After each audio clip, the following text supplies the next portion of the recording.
One of the reasons I have such little patience with some of these social justice warriors is because of the experience of people that went through real stuff, like my father. My father was born in 1915 in Athens, Georgia, deep in the Jim Crow South. My father never met his biological father. He literally was thrown out of the house by his irresponsible mom when he was 13 years old, never to return. My father became a Pullman porter for the trains. They were the largest private employer of blacks in those days. And he came out to California on a run one day and was shocked that you could walk into a restaurant through the front door and actually get served. And my dad made a mental note that maybe someday he'll relocate to California. Well, Pearl Harbor is bombed. My dad joined the Marines. He became a staff sergeant stationed on the island of Guam in charge of cooking. So he goes back to the South after he had met and married my mom when the war is over to get him a job as a cook. And he's told by restaurant after restaurant after restaurant, we don't hire niggers. My dad went to an unemployment office. The lady said, you went to the wrong door. My dad goes out to the hall, looks up, sees colored only, goes to that door to the very same lady who sent him out. And my dad told my mother, this is BS, I'm going to LA, I'm gonna get me a job as a cook. He comes out to California, he walks around for 2 days, nobody will give him an offer because they say he has no references. They treated him the same way they treated him in Chattanooga, they were just a little more polite about it. My dad goes to an unemployment office, this time just one door, and he takes the first job he can get, which is cleaning toilets at Nabisco Brand Bread, which he did full-time. Took a second full-time job cleaning toilets at a company called Barbara Ann Breads, cooked for a family on the weekend to get additional money, and went to night school 2 or 3 nights a week to get his GED. The man never slept. And my father, who had every reason to be angry, a lifelong Republican, told my brothers and me the following: hard work wins. You get out of life what you put into it. You cannot control the outcome, but you are 100% in control of the effort. And before you whine about what somebody did to you, go to the nearest mirror and say to yourself, what could I have done to change the outcome? And no matter how hard my life was, my father said, I was not a slave. You know who was? A man named Fountain Hughes. Fountain Hughes gave an interview to the Library of Congress in 1949. And here's what he said. My name is Fountain Hughes. I was born in Charlottesville, Virginia. My grandfather belonged to Thomas Jefferson. My grandfather was 115 years old when he died. And now I am 101 years old. Can you imagine? If my master wanted to send me, he never said you couldn't get a horse and ride and walk. You know, walk. You'd be barefooted, and cold. That didn't make no difference. He wasn't no more than a dog, some of them in them days. He wasn't treated as good as he treat dogs now. But still, I don't like to talk about it because it makes people feel bad, you know. Well, I could say a whole lot I don't like to say.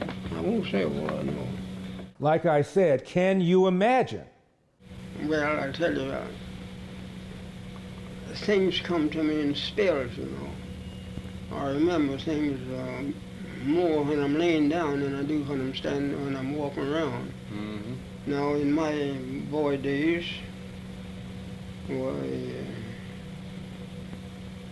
boys live quite different from the way they live now.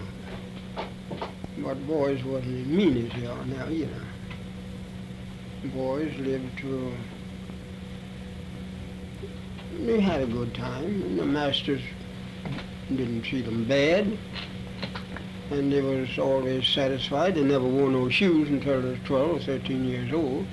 And now people put on shoes on babies, you know, when they're month old. I don't know how old.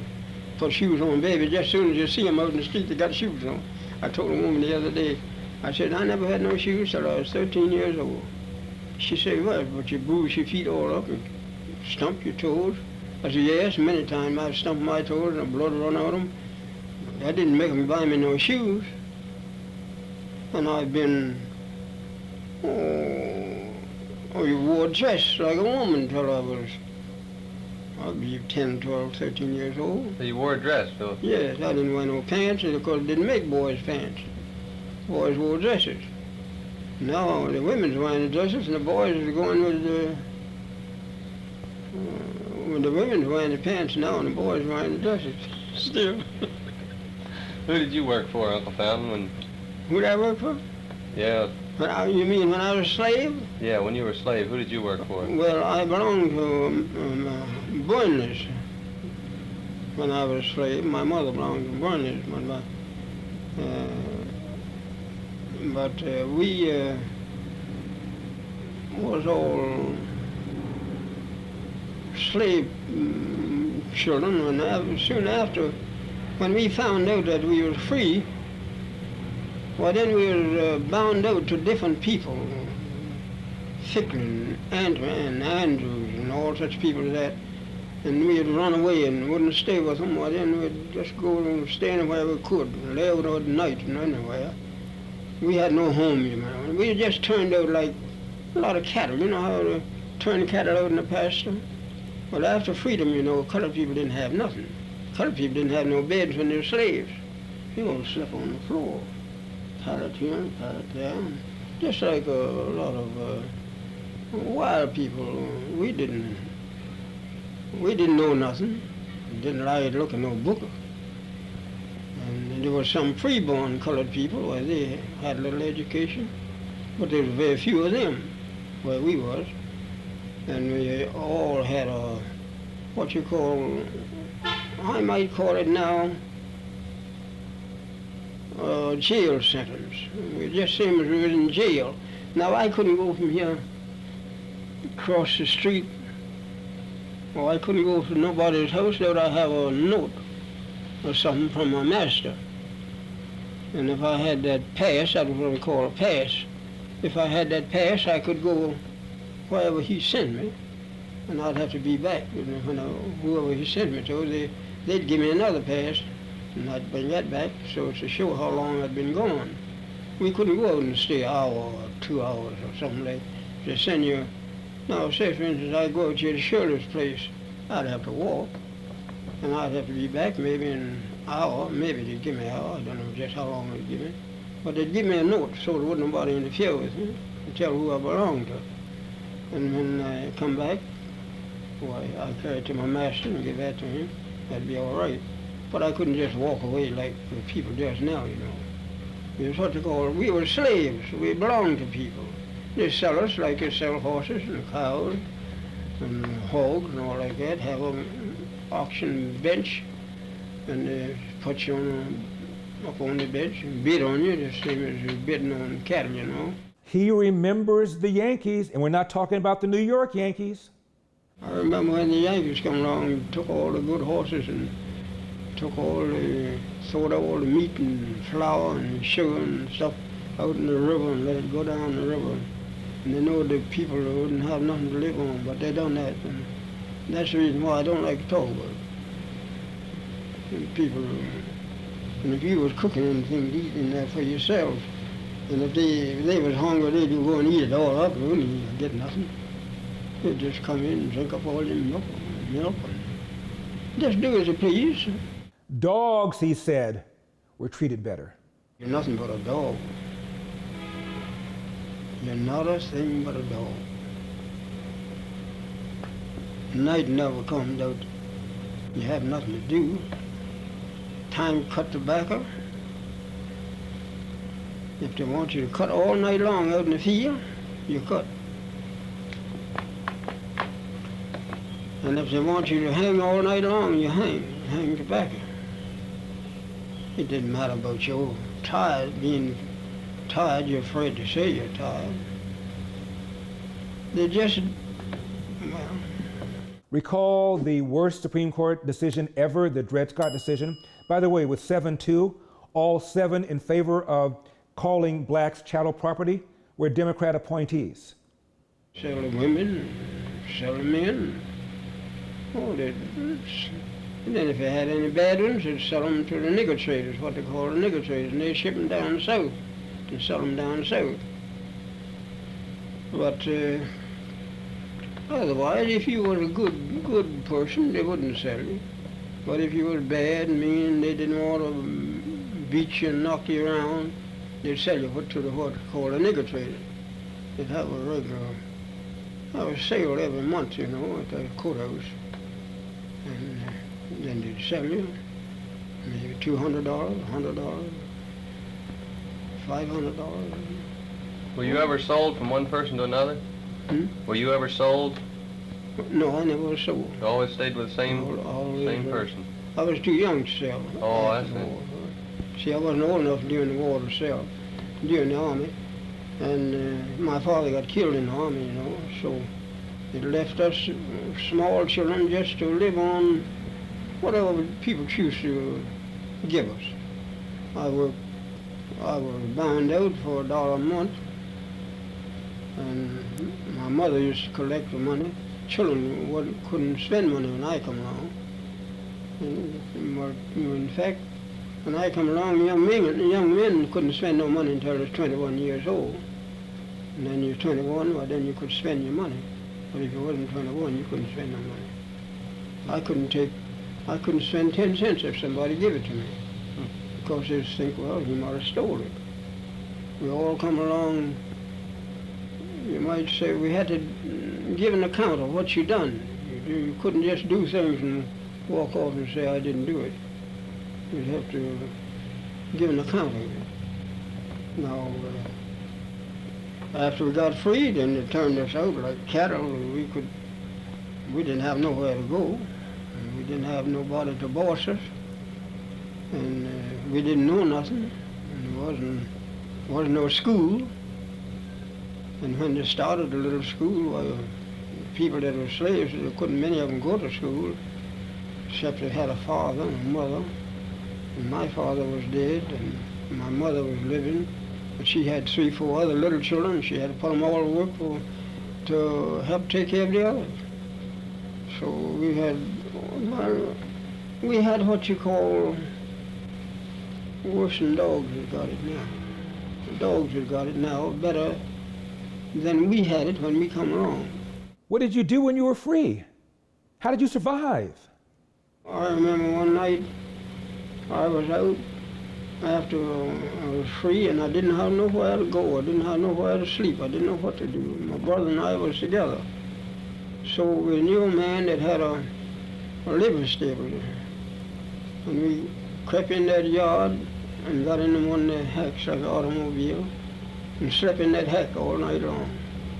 So next morning we could get out and go where we belonged. But we were afraid to go at night because we didn't know where to go. We didn't know what time to go. But we had got away from there and we were afraid to go back. So we kept slept in that thing all night until the next morning, and we got back where we belonged before the people got up. As soon as day commenced to come break, we got out and commenced to go where we belonged. But we never done that but the one time. After that, we always, if it was away, we'd try to get back before night come.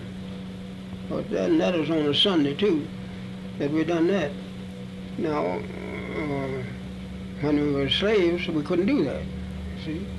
And after we got free, we didn't know nothing to do. And my mother, she hunted places and bound us out for $1 a month. And we stayed there maybe a couple of years. And she'd come over and collect the money every month. And $1 was worth more then than $10 is now. And the men used to work for $10 a month, $120 a year, used to hire that way. Now you can't get a man for $50 a month. If you pay a man now $50 a month, you don't want to work for it. More like $50 a week nowadays. Well, that's just it exactly. They want $50 a week, and they ain't got no more now, and we had then. And we, no more money, but of course they bought more stuff, more property and all like that. We didn't have no property, we didn't have no home. We had nowhere, nothing. We didn't have nothing on it, just like your cattle, we just turned out and get along the best you could. Nobody to look after us. So, we've been slaves all our lives. My mother was a slave, my sister was a slave, father was a slave. The man loves Christianity and singing. Someday you come over here and I'm not host. You get me to come up here and I'll sing. I'll try to sing it for you. Okay, I'm going to do that. It says, now, I heard people here now sing about roll shirt and roll. Well, that's old time people. That's what the old people used to sing in the old back days. So But they roll, don't- Jordan, roll? Yeah, but they don't sing it like the old people used to sing it in them days. Mm-hmm. They sing it quite different now. There's another one they sing, by and by, when the morning comes. Well, they sing that different too. But they're getting the old people's song. I hear them come over the radio. I know them all just as good as they, but they sing them different. Have different names. some of Yes, them. well, they cut them off shorter and all like that. Mhm. It's, if I had my voice, I would sing just one for you so you're going at it, but I can't do it on account of my voice. But someday you come over here, you come and call me up and let me know how my voice is. Ever since I took that medicine from that doctor, it hurt my voice. Now there was a preacher in my house the other night. He lived right next door to me, and he played on the piano. And he played something, and I sung it for him. And now he wants me to go down to his church next Sunday. I told him, I said, now if I go down to your church, I'll not sing nothing. Because if I do, I'll get hoarse, I can't talk. But he said, Brother Hughes, I don't care whether you're singing. I just want you to go down there and let the people see who you are. Let them see what the old people is. I said, well, I'll be glad to go down with you. So next Sunday, I'm going down to his church if I leave and nothing happens. But if he sings something old, Just sing along with it. I feel the spirit now, but I can't. I got to keep quiet. Fountain Hughes said some slaves were so disoriented when they were free that they wanted to be slaves again. Not him. Colored people is free. You ought to be awful thankful. And some of them are sorry they are free now. Some of them now would rather be slaves. Which would you rather be, Uncle Fountain? Me? Which I'd rather be? You know what I'd rather do? If I thought, had any idea, that I'd ever be a slave again, I'd take a gun and just end it all right away. And finally, this ex-slave gave financial advice that would make Susie Orman smile. Now your husband and you both are young. You all try to live like young people ought to live. Don't want everything somebody else has got. Whatever you get, it is yours. Be satisfied. And don't spend your money until you get it. So many people get in debt. Well, it's just cheap and I bought it. You spend your money before you get it because you're going in debt for what you want. When you want something, wait until you get the money and pay for it cash. That's what I've done. If I wanted anything, I waited until I got the money and I paid for it cash. I never bought nothing on time in my life. Now, plenty of people, if they want a suit of clothes, they go to work and they buy them on time. Well, they said it was cheap. If you got the money, you can buy them cheaper. They want something for waiting on you for till you get ready to pay them. And if you got the money, you can go where you choose and buy it when you want it. You see? Don't buy it because somebody else go down and run a debt and run a bill, or I'm going to run it too. Don't do that. I never done it. Now, I'm 100 years old and I don't owe nobody 5 cents. And I ain't got no money either. I'm happy, just as happy as somebody that got millions. Nothing worries me. My head ain't even white. Nothing in the world worries me. I can sit here in this house till night. Nobody can come and say, Mr. Hughes, you owe me a quarter, you owe me a dollar, you owe me 5 cents. No, you can't. I don't owe you nothing. Why? I never made no bills in my life. And I'm living too. And I'm 100 years old. And if you take my advice today, you'll never make a bill. Of course, what you want, give me money, pay them cash. And then the rest of the money is yours. But when you run a bill, so much and so much, and you don't have to pay it. Nothing down. It's all, and when you come to pay, it's all, you have to pay no more. But they'll charge you more. They're getting something out of it, else they wouldn't trust you. But I can't just say what they're getting. But they're getting something out of it, else they wouldn't want your credit. Finally, have you seen my movie Uncle Tom yet? It's available for viewing and for DVD on UncleTom.com. Check out this phone call I received from a therapist who counsels battered women. Both of them watched Uncle Tom. Sophia has been telling us a story. She's in San Francisco. Sophia, please, I'm sorry I had to interrupt you. Oh, no, I'm so grateful for the opportunity to talk with you. But I just have to say, as an aside, over the holidays, I listened to your book. I feel like I know your family, and I have such respect for you beyond belief. But when this film came out, so let me finish my story. I'll be really fast. I know time is very valuable on the air. So this woman, I won't go into details, but she was broken physically and emotionally, disintegrated, I call it, as a human being. She sat there, she watched it. I have been working with her 2 years, Larry, 2 years. I showed her the film. I look over at her. It just seems like a little thing. I'll try not to cry when I tell you this, a little thing. But the first time in 2 years, this woman who's slumping over, she wants to make eye contact. She's sitting there, and I see her shoulders go back. She starts to sit up. She looks over at me. I'm going to cry. She looks over. It's a small thing, but she looks over at me, and she smiles. And it was the first time, and you know why, Larry? I'll tell you why, and I will see her face in my mind. And I saw how really beautiful she was for the first time, even with this disfigurement. And so I realized what's so magnificent about your film is it's yes, of course it's about black conservatives, but your film, what makes something a masterpiece and timeless, this could have been written any time during history because it's a universal experience that we all can understand. It speaks to everybody. It resonates whether it's a domestic violence victim, who she happens to be white, whether it's anybody, because everyone understands this is what the Democrats have done to the black people, but it's so beyond that. Your film is a masterpiece because, as I said, it's like an onion. I've seen it 4 times.